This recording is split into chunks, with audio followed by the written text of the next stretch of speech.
et surtout pas l'équipe de Montpellier. Si on est là, c'est pour glorifier le Maître, et seulement que lui. Amen.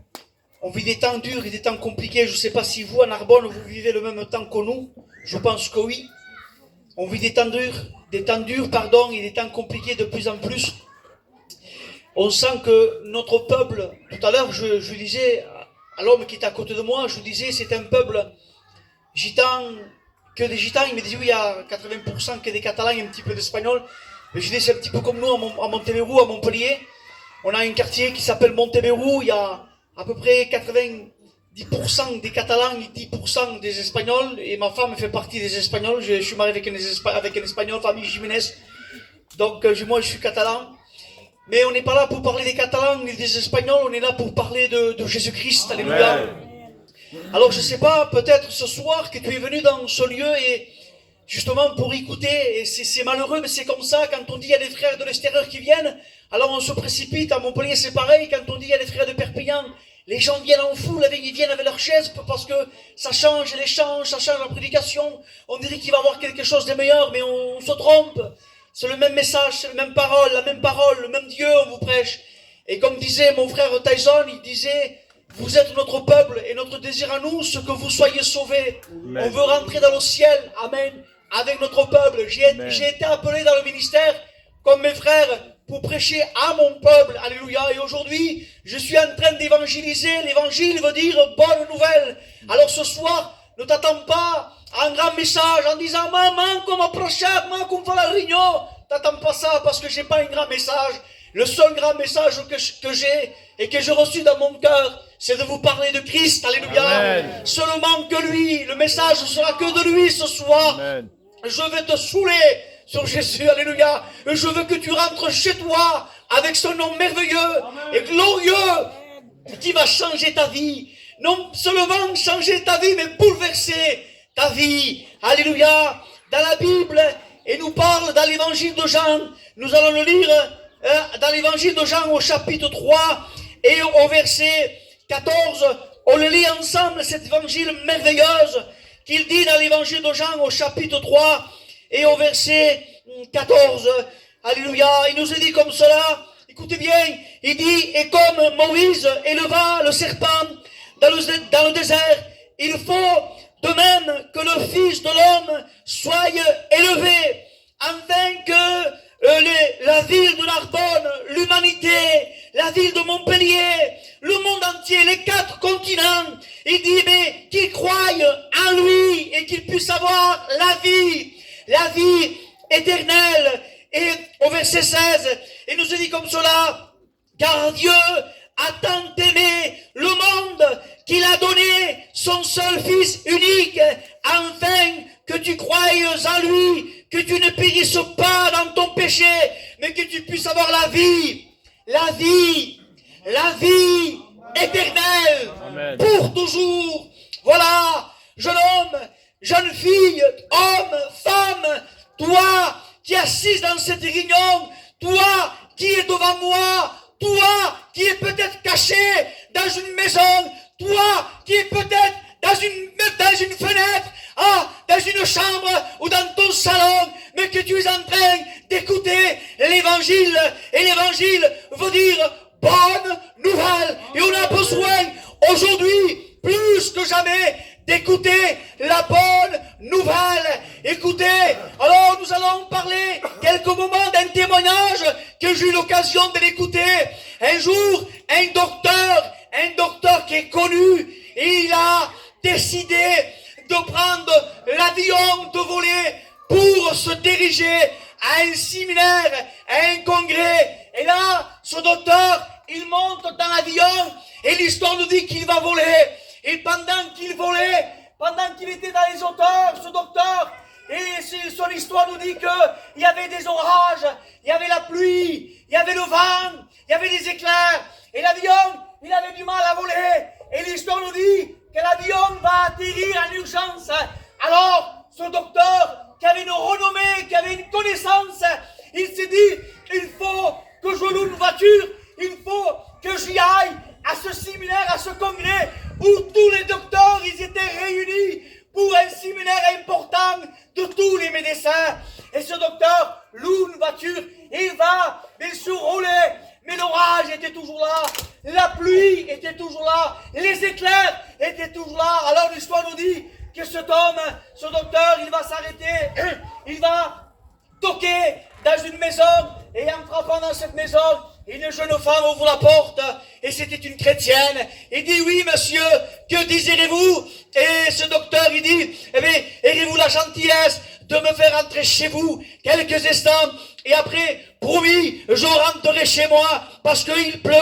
Alors l'histoire dit que le docteur, il va rentrer dans la maison de la chrétienne, et il prépare à manger, il prépare tout ce qu'il faut, et le docteur il va pour manger, et cette chrétienne lui dit non, ne mangez pas, nous allons prier le Seigneur. Alors la chrétienne commence à prier le Seigneur, il rend grâce à Dieu, il dit Seigneur, merci pour cette nourriture, merci pour cette table Seigneur. Et pendant qu'il priait, l'histoire nous dit que le docteur va regarder au coin de l'œil, il va voir un enfant qui était près d'elle, et l'enfant, il était bien sûr condamné par la médecine, il avait cette mauvaise maladie, et généralisée, pardon, et le docteur, il dit, mais madame, c'est votre fils? Il dit, oui, c'est mon fils, monsieur, il a un cancer généralisé, il est condamné par la médecine, et écoutez, il dit, monsieur, en Amérique, il y a un docteur, il est vachement connu, il s'appelle John Ariston. Écoutez, pour prendre un rendez-vous avec lui, il faut peut-être des années. Je me suis même déplacé pour essayer de prendre un rendez-vous avec lui. Il dit, monsieur, c'est impossible. J'ai même appelé, monsieur, c'est impossible. On ne peut pas prendre un rendez-vous avec ce docteur. Il est vachement connu. Mais il dit, il cite l'évangile de Luc au chapitre 18 et au verset 27. Il dit, ce qui est impossible aux hommes, c'est possible à Dieu. Cette femme, il dit, monsieur, moi, je crois au bon berger.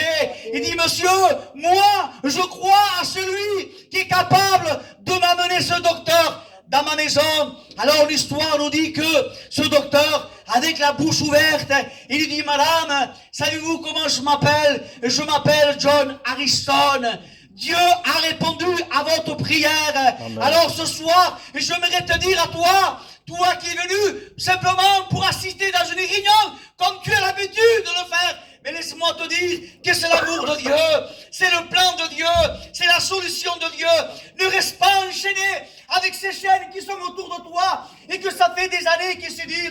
Et l'histoire nous dit qu'il y avait des serpents brûlants qui sortaient du sable. Où, mais on ne sait pas. Mais ça sortait d'un côté, de l'autre côté. Et les gens, les Hébreux, ils étaient dans le désert avec leurs tentes, un petit peu comme nous, les gitans. Autrefois, on vivait en caravane.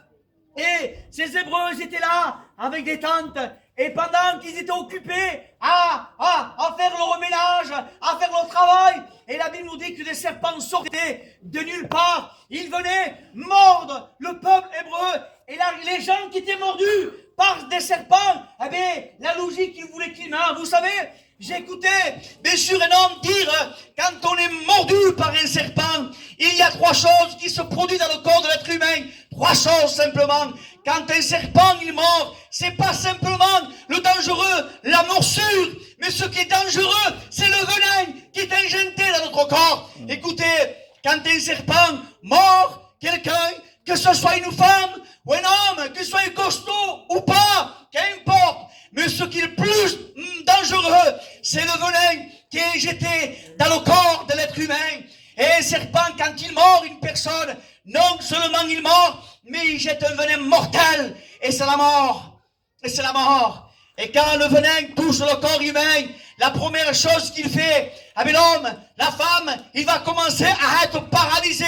Les nerfs, le système nerveux va être touché par le venin. Il voudrait se débattre, il voudrait s'enfuir, il voudrait faire quoi que ce soit, mais il ne peut pas, parce qu'il devient comme paralysé. À cause de quoi? De la morsure? Non, c'est à cause du venin.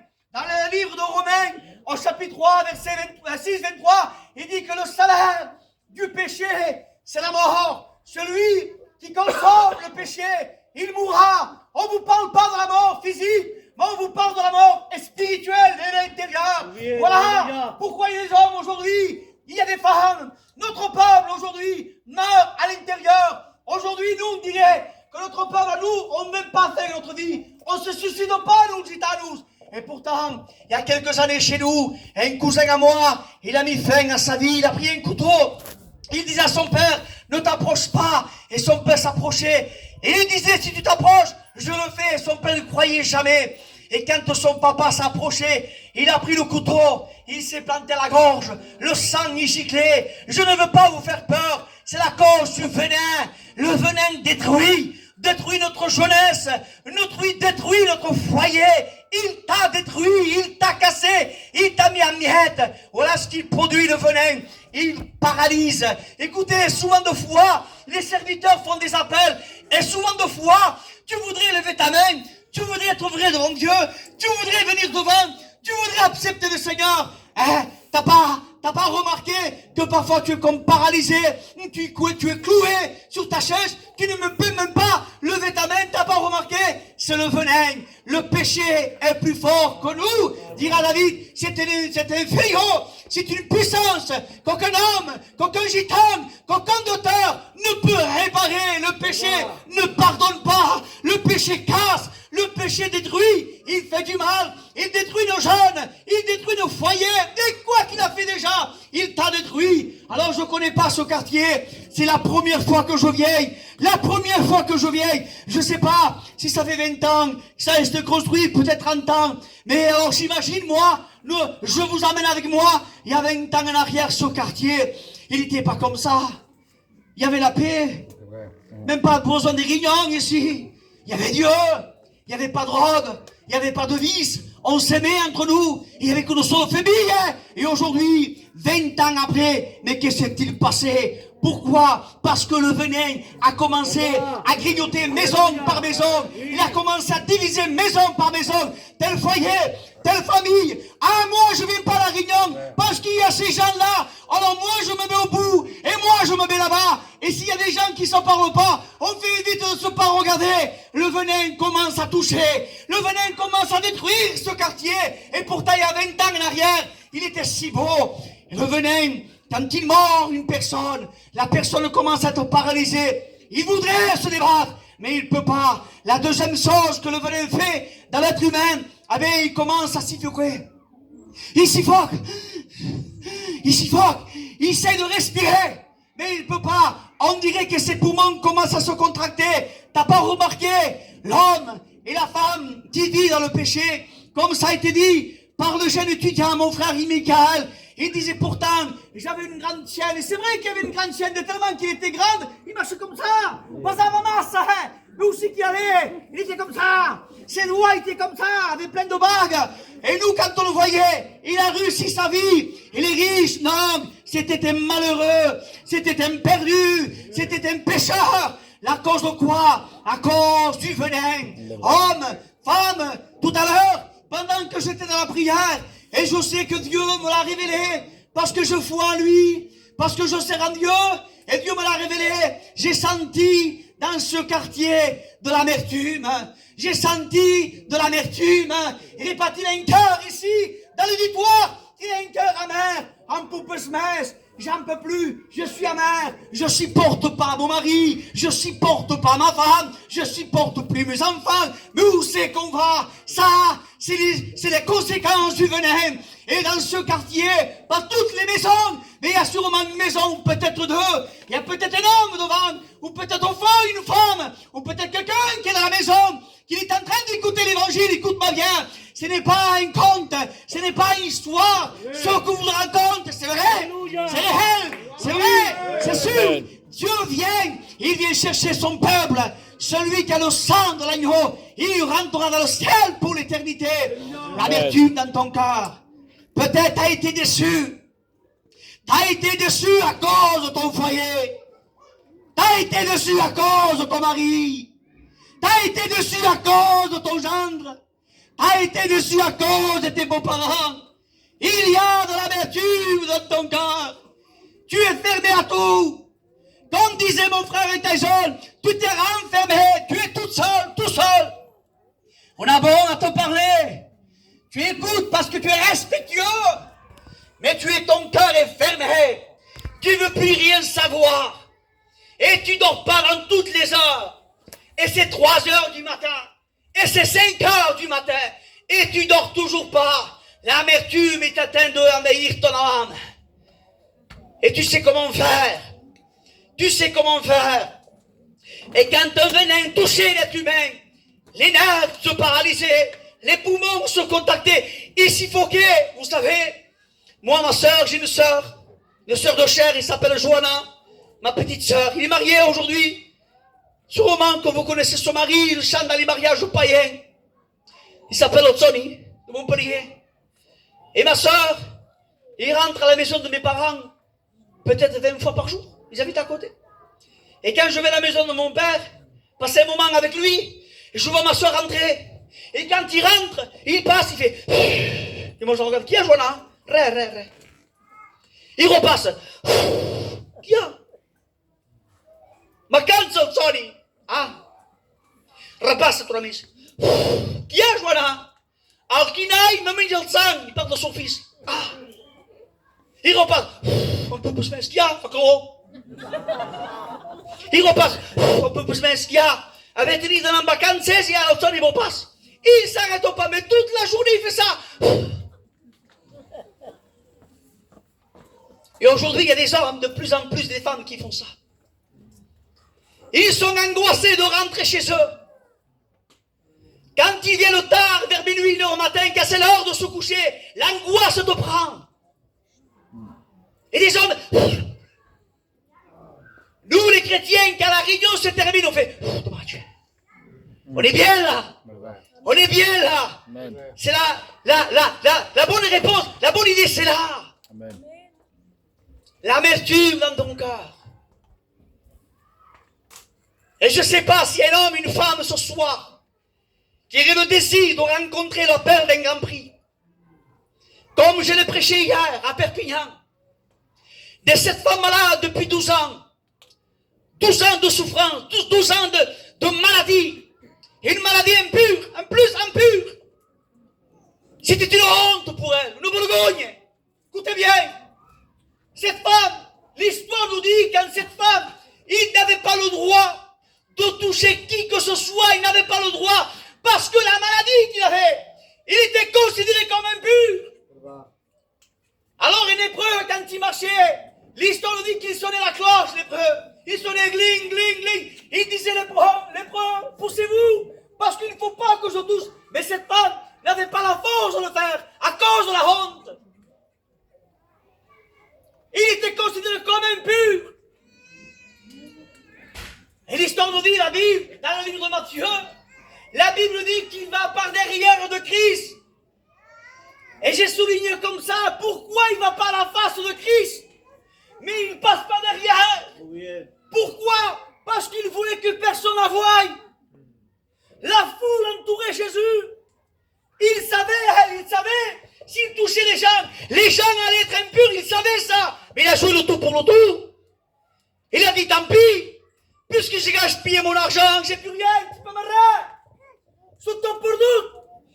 En sang, mon honneur, la mon vergogne, peut-être mon mari, tout pour tout. Alors je joue le tout pour le tout. L'argent ne peut rien t'amener.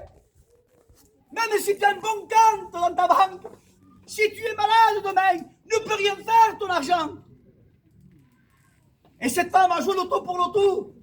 La Bible nous dit, il s'est souligné comme ça, il a touché le bord de son vêtement. Le bord, écoutez les frères, pour toucher le bord du vêtement, on ne peut pas rester debout, il faut s'abaisser.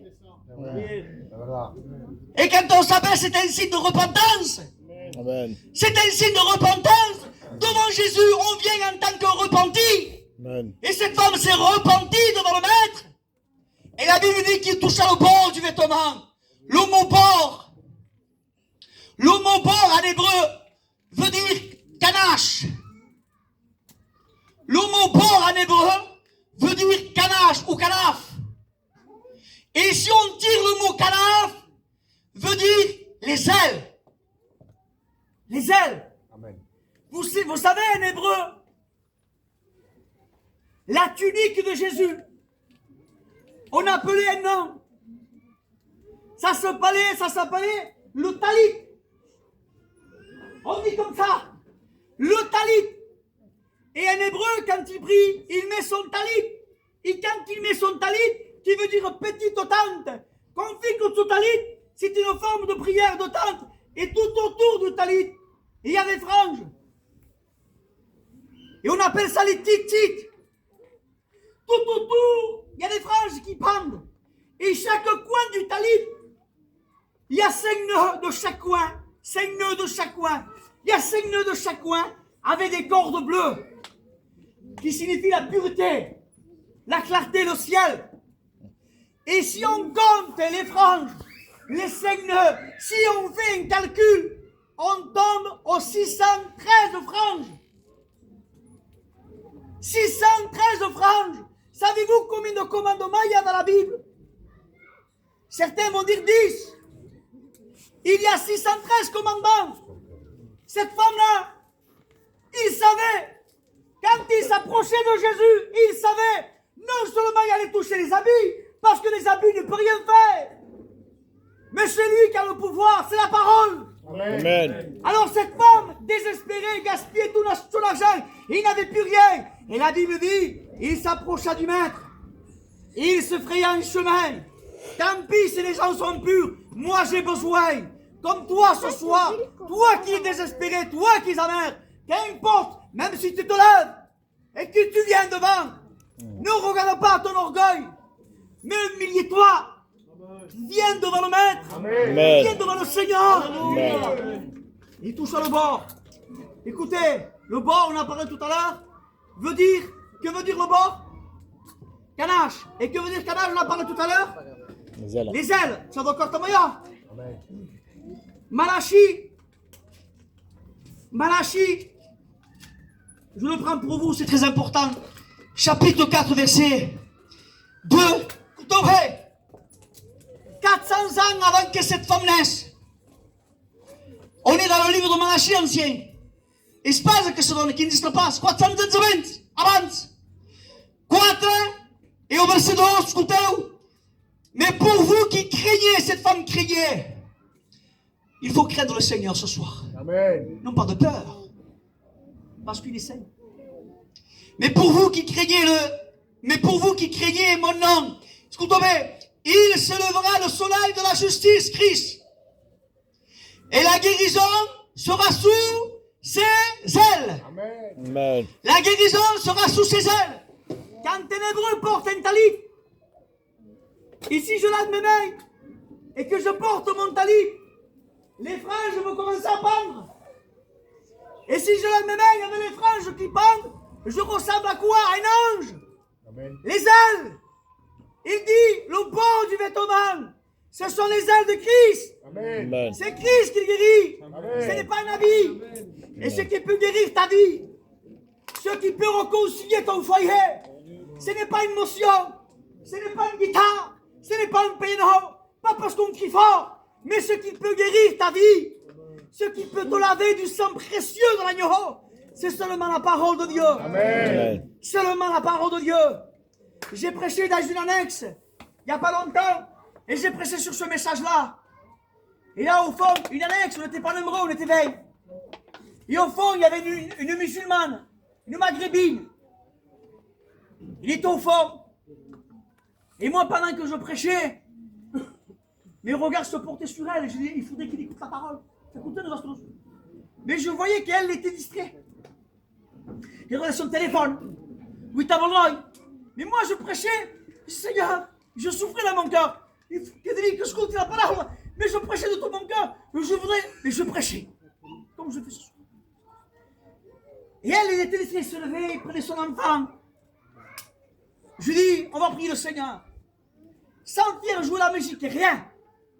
Je m'assois, là devant. Et je laisse la place au pasteur. Le pasteur prend la place. Pasteur Gino. Et dit, nous allons prier le Seigneur.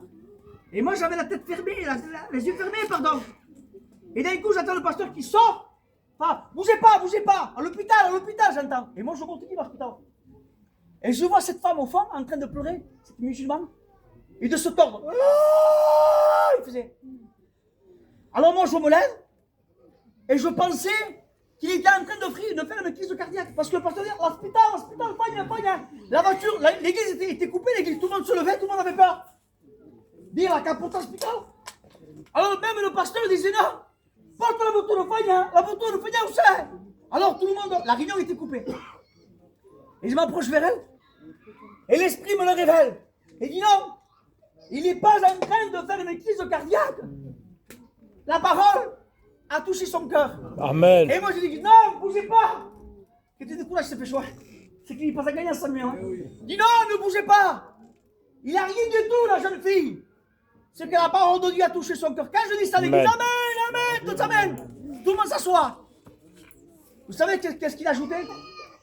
Cette musulmane, il a ajouté, quand tu prêchais, pasteur, moi je pensais qu'il n'écoutait pas. Il dit, quand tu prêchais, j'ai senti comme des flammes de feu qui transperçaient mon cœur. Amen. Il me dit, c'est quoi ça? Nous on sait qu'est-ce que c'est l'église de Dieu. Amen.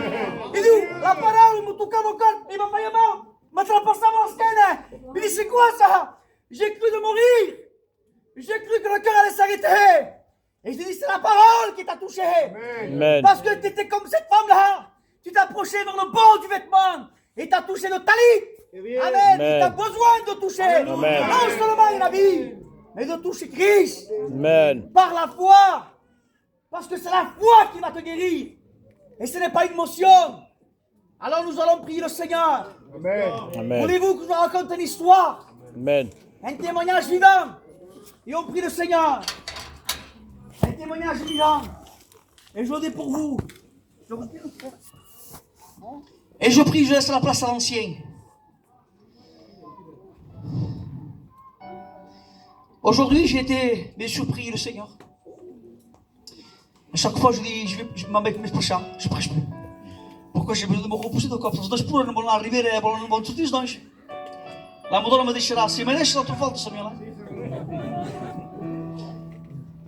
Alors je disais, tant pis, j'ai amené ma femme tout à l'heure, cet après-midi, j'ai amené dans un petit jardin, on appelle ça le petit paradis. Je l'ai amené là-bas avec les enfants, il y avait comme des chevaux et des petites piscines, voyez-vous. C'est pour moi ça. C'est pas ça autour, hein, c'est pas vrai. Vous voyez le jeune homme qui prêche là aujourd'hui. J'ai 41 ans, je suis jeune. Mais j'étais pas comme ça. Vous m'aurez connu aux années 2000. J'avais une criole à l'oreille, pas une pendant, criole couleur argent. Les gens me disaient que j'étais un peu. Moi, quand j'allais au coiffeur, c'était pas pour couper les cheveux. Quand j'allais au coiffeur, c'est pour faire des teintures. Et je fais des teintures couleur jaune, fluo, canari.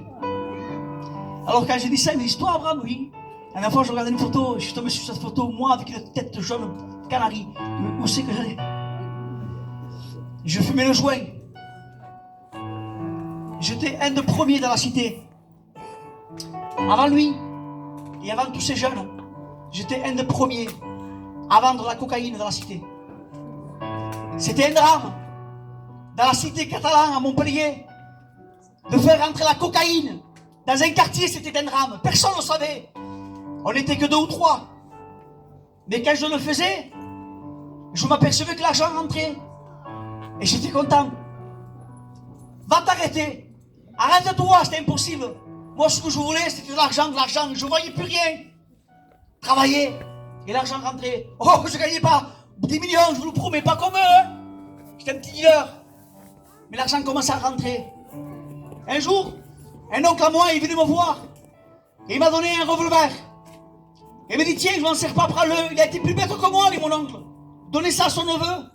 Et moi, je me prenais pour Tony Montana. Dans la cité.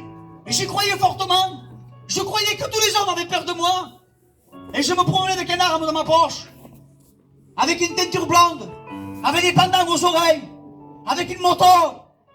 Et je rentrais dans toutes les heures. Parfois j'ai passé les nuits dehors. Je rentrais 2 jours après. Et quand je venais, ma mère me cherchait de partout. Mais les gens me disaient, Abraham, t'étais où? Et moi j'ai dit, il se passe au sisma. Et il me dit, tu pars à moto, on sait jamais, Abraham. C'est quand une règle, je sais pas, on me dit, avertis-moi, moi. Aujourd'hui je le comprends parce que j'ai des enfants. Mais autrefois je ne le comprenais pas. le souci que je portais à mes parents. J'étais malheureux, j'étais triste. Et mes parents m'ont décidé de me marier, ils m'ont marié. Oh, au début c'était beau, croyez-moi c'était beau, je faisais l'homme moi. Fais l'homme que ça. Porte que fait d'ailleurs. Fais ma minja, fais l'homme pour porter. Eh oui, on est comme ça, 18 ans, 20 ans. La jalousie rentrait dans mon cœur.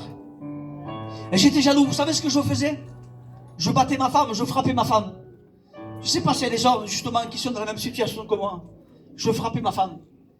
Quand tu voyais ma femme dehors, oh, il avait des fonds de teint, il avait du maquillage, tout ce qu'il faut. Ça se voyait pas, elle est marrate, elle est marrate. On l'a caché, vous savez qu'on fait notre peuple nous. En marrate, avant tu pas la sous-marin, malheureuse. Dans le quartier chez nous comme ça, il y a une personne qui vend des bonbons, qui vend des gaufres, je sais pas qui. Mais il y a une case qui vend bonbons, ben cocolas. Elle tenait pas en droit d'agafar crédit à la case. S'il prenait un crédit, il prenait au nom de ses parents, pas mon nom. Tenez pas le droit de Binja. Moi, à cette époque, je travaillais la nuit, à la mairie. Quand je partais la nuit, c'était l'été comme ça, je commençais à 20h le soir. Je fermais la porte à clé de la chambre, je partais travailler jusqu'à minuit au matin, il restait enfermé. Et je frappais ma femme. Je la battais. Souvent de fois, elle a eu la tête ouverte. Et on se disputait, on s'est quitté, on se reprenait. Et un jour, on était à l'hôpital pour ma grand-mère. Et mon oncle, il disait, il y a un séminaire en Espagne, à Saint-Béat, à Saint-Gaudin. Il y a un séminaire, et ce serait bien que tu puisses assister pour faire plus court. J'ai été en 2004, mars 2004. J'ai été dans ce séminaire. Oui, avec ses pendants, oui, avec cette tête blonde, oui, avec mon péché. J'ai été dans ce séminaire. Il y avait une centaine, 150, peut-être 200 hommes. C'était un séminaire d'hommes. Il y avait un pasteur qui prêchait. C'était pas un gitan. Il s'appelait Frayim Félix. Et moi, j'étais au milieu de la salle. Et ce pasteur, au lieu d'exhorter, au lieu d'enseigner les chrétiens, il était en train d'évangéliser. J'étais collé sur ma chaise. Et il disait, toi, le caïd, qui te prend pour Tony Montana, et c'était bon. Toi, qui te promènes avec un revolver, vous vous rappelez de Samuel Félix, Farim Félix? Il dit, ah, vous parlez de ton tu vois, il a tout relancé. Il veut que je me convertisse, je ne veux pas me convertir. Je ne veux pas me convertir. Et ce masse les fils vous parlent dans notre campagne. Je pensais ça. Il dévoilait ma vie. Toi qui bats ta femme, il disait. Toi qui fais pleurer tes fils. J'étais collé. Et le soir, on faisait des réunions dans une maison avec tous les frères. Et les frères se sont réunis. Et chacun priait. Et moi, j'étais païen, je n'étais pas converti. J'étais assis, j'avais les yeux ouverts. Et je regardais. Et je regardais chrétien par chrétien. Croyez-moi ce que je vous dis, ces frères-là, aujourd'hui, ils ne sont pas riches. Certains font la ferraille. Mais quand je regardais ces chrétiens-là, ils avaient une paix dans leur regard. Ils avaient une joie. Amen. Et je voulais être comme eux. Mais Niegavi dit que je voudrais être comme eux. Je voudrais être comme eux. Je ne sais pas comment. J'ai baissé ma tête. Je commence à prier le Seigneur. Et je me suis repenti. Amen. À genoux. Amen. À genoux. Comme cette femme depuis 12 ans au pont de Christ. Et moi que vous prêche. Un jour j'ai battu ma femme. J'ai frappé ma femme. Et mon père rentre dans la chambre. Mon père c'était un pasteur. Et il me fait la morale. Il me dit Abraham, mais qu'est-ce que tu fais? Qu'est-ce que tu fais? Je sors un couteau papillon. Et je dis à mon père, si tu t'approches, je te plante. Mon père croyait jamais. Quand il s'approchait de moi, je l'ai planté d'un coup de couteau. Le sang dans la chambre, dans le salon. Ma mère dit, oh Abraham, ce matin, je suis parti. Et mes frères, ils voulaient m'apprendre, mes oncles voulaient me frapper, je suis parti en courant. J'ai tué mon père, le sang, tout le monde criait. J'entendais mon oncle, c'est un quartier comme ça, je me suis caché derrière un buisson. J'entendais toute la cité crier assassin. Oh mon oncle mort. Il criait, Abraham! La cité, plus personne ne parlait. Et moi j'écoutais ces hommes qui criaient, mais tante à moi, Abraham! Et moi je suis caché. Et je dis, qu'est-ce que je fais? Qu'est-ce que je fais? J'ai tué mon papa. Je me l'attends pas. Et le diable me voit, il me dit, mets fin à ta vie. plus personne ne veut de toi. J'entendais mes oncles et mes tantes qui disaient, mon père, que n'a rien. A Cafanano, la case, rien. Vous savez ce que j'ai fait? J'ai pris le couteau, je voulais mettre fin à ma vie. Mais j'ai senti comme des mains, mes frères, qui me tenaient et qui m'ont empêché de le faire. Amen. Heureusement qu'il y a le Maître. Amen. Heureusement qu'il y a Jésus.